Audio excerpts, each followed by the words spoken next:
हे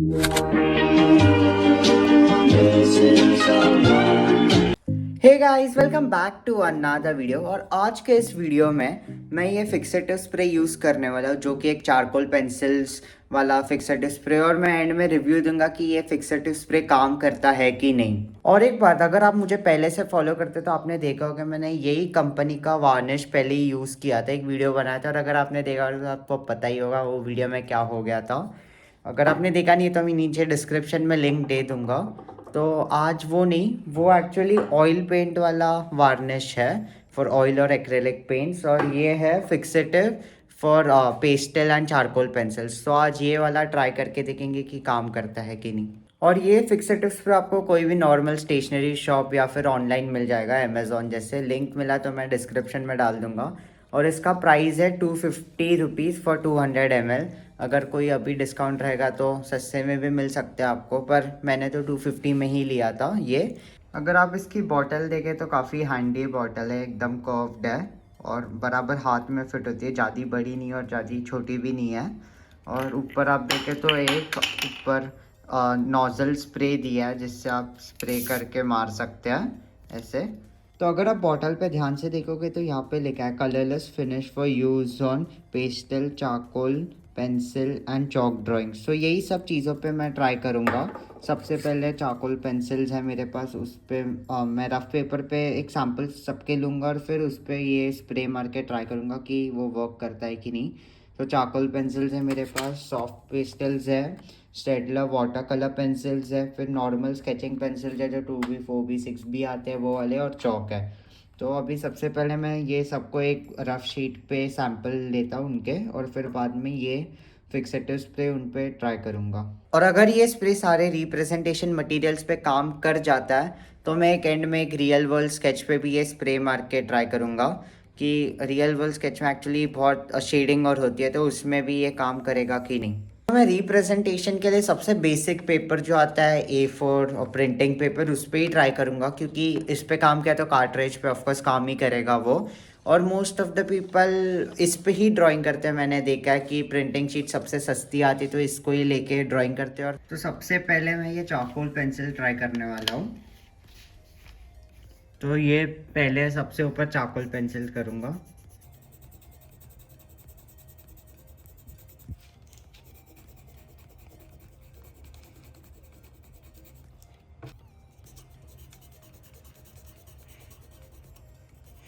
अगर आप देख रहे हो चारकोल पेंसिल्स में भी दो तीन टाइप आते हैं, एक हार्ड होती है, फिर एक सॉफ्ट होती है, ऐसे अलग अलग रहते हैं। तो ये पहले मैंने हार्ड वाली ट्राई की थी, अब सॉफ्ट वाली कर रहा हूँ।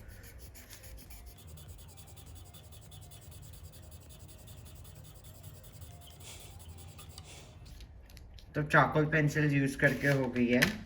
नेक्स्ट मैं उसके ही बाजू में चॉक करने वाला हूँ, क्योंकि दोनों पाउडर बेस्ड रहते हैं, इसके लिए फिर चॉक से करते हैं उसके बाजू में।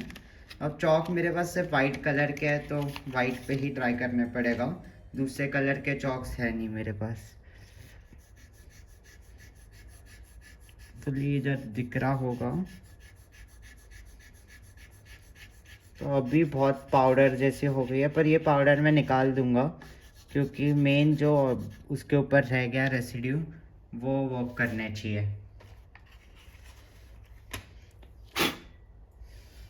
नेक्स्ट मैं सॉफ्ट पेस्टल्स ट्राई करने वाला हूँ। सॉफ्ट पेस्टल के 2-3 शेड्स ट्राई करके बस।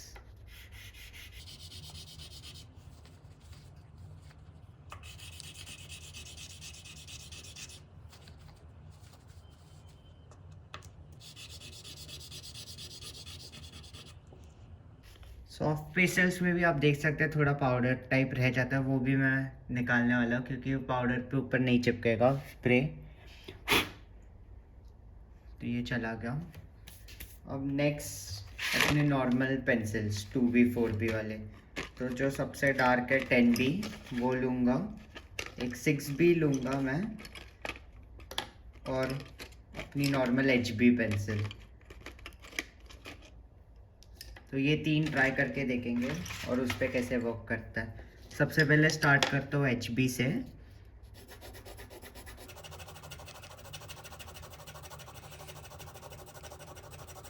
ये HB पेंसिल हो गई। उसके बाद 6B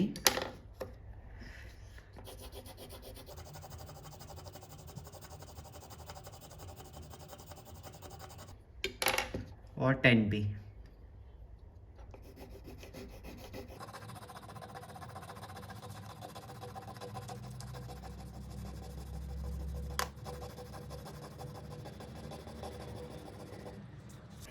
तो अभी हमारे charcoal pencils, chalk, soft pastel और नॉर्मल पेंसिल्स ट्राई करके हो गए।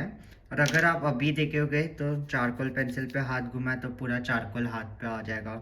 चॉक पे भी अगर मैंने हाथ घुमाया तो चॉक मेरे हाथ पे आएगा।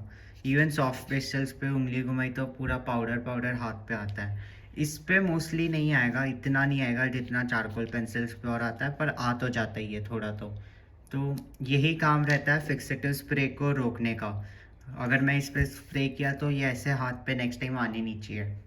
तो अब मेरे सारे सैम्पल्स भी रेडी है और इस पे स्प्रे करने का टाइम आ गया है, पर मैं स्प्रे रूम में नहीं करूँगा क्योंकि ये स्प्रे का भी वो लास्ट वाले स्प्रे जैसे स्मेल बहुत गंदा है। और एक बार रूम में थोड़ा भी यूज़ कर लिया तो पूरे एक रात तो आप भूल जाओ, स्मेल के साथ ही आपको सोने पड़ेगा, चाहे आप सारे विंडोज़ खुले रखो, एग्जॉस्ट ऑन रखो, तो इसका स्मेल एक बहुत गंदा है। इसके लिए मैं रेकमेंड करूँगा कि आप आउटडोर जाके इसको यूज़ करो ताकि आपके रूम में स्मेल ना है। तो मैं भी अभी मेरे बालकनी में जाके इसको ट्राई करने वाला हूँ ये इस पे। तो ये स्प्रे यूज़ करने के पहले मैं आपको बता देता हूँ इसको यूज़ कैसे करते हैं। बहुत इजी है।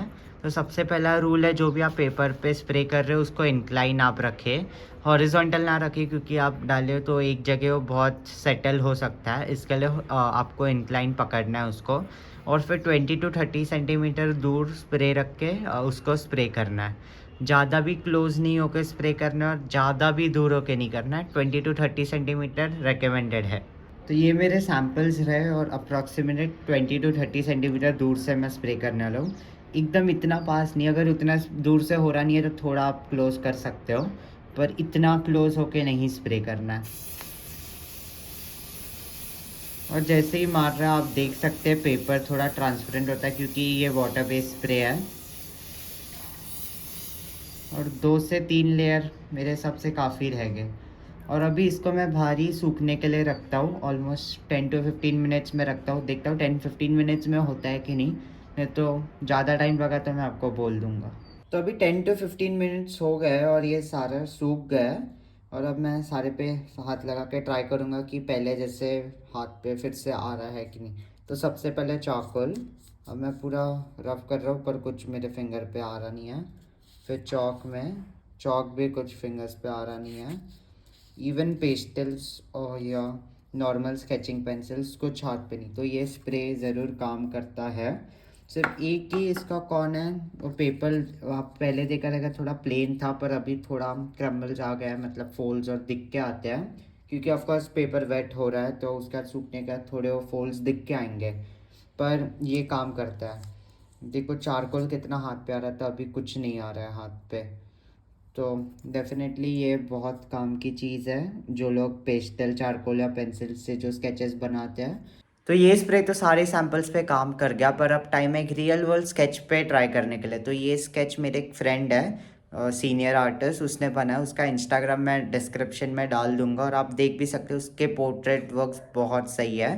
तो इसके लिए मैंने उससे ही एक बोरो किया स्केच, क्योंकि मैं पोर्ट्रेट्स और बनाता नहीं हूँ, मुझे आते भी नहीं है सच बोलूँ तो इसके लिए उससे मैंने एक बोरो किया और अब इस पे स्प्रे करके ट्राई करूँगा। अभी पूरा स्मच किया तो मेरे हाथों पे का कलर पेंसिल्स आ जाएंगे, इसके लिए इस पे फिक्सेटिव में मार के ट्राई करूँ। तो ये है वो स्केच, और जैसे पहले उस पर मैंने स्प्रे किया था वैसे ही सेम टेक्निक्स यूज़ करके इस पर भी स्प्रे करने वाला हूँ।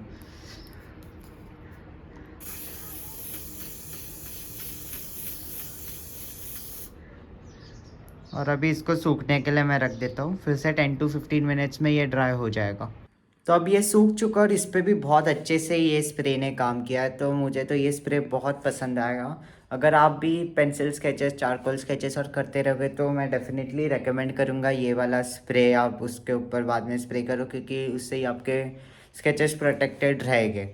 और बाकी कंपनीज़ को ही रहेंगे तो आप सजेस्ट करो, मैं ट्राई करूँगा उनको बाय करके उनका भी रिव्यू बनाऊँ और फिर कंपेयर करूँ कौन से अच्छे हैं। मुझे सस्ते में तो यही दिखा था तो मैंने यही उठाया था तभी 250 रुपीज़ का। बाकी के जो देखे थे विंसर और न्यूटन के बहुत एक्सपेंसिव जाते हैं, लाइक थाउजेंड्स में भी रहते हैं फिक्सेटिव स्प्रेस, तो ये सस्ते में काम करता है तो क्यों ना यूज़ करें। तो बस आज के लिए इतना ही। होपफुली आपको ये वीडियो इन्फॉर्मेटिव लगा होगा, और अगर अच्छा लगा रहेगा तो लाइक करो और सब्सक्राइब करो मेरे दोनों चैनल को, कैग्स आर्ट और कैग्स एक्स्ट्रा। मिलते हैं अगले वीडियो में, तब तक के लिए bye. I've been getting out of bed these past few days. Think it's fair to be proud about